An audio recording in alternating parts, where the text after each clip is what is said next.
আমাদের এখানে উপস্থিত আছেন বীর মুক্তিযোদ্ধা জনাব আলী হায়দার চৌধুরী, সাবেক পাঁচবারের মহাসচিব বায়রা, জনাব মোহাম্মদ শফিকুল আলম ফিরোজ, সাবেক সিনিয়র সহসভাপতি বায়রা, বৃহত্তর কুমিল্লা সমিতির সম্মানিত প্রধান উপদেষ্টা, এবং এই ট্রেডের এই বায়রার জন্মলগ্ন থেকে গণতান্ত্রিক বায়রার জন্মলগ্ন থেকে বায়রার কার্যকরী কমিটি গঠনে যিনি সহায়ক ভূমিকা পালন করে আসছেন সেই সম্মানিত নেতা জনাব শফিকুল আলম ফিরোজ,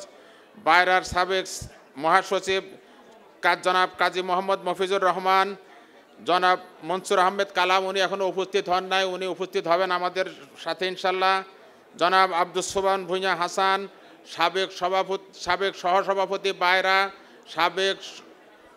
সাবেক সভাপতি হাব হজাজউদ্দিন সনব বাংলাদেশ হাব, এবং সাবেক vice chairman BAIRA life insurance company limited. আমাদের মধ্যে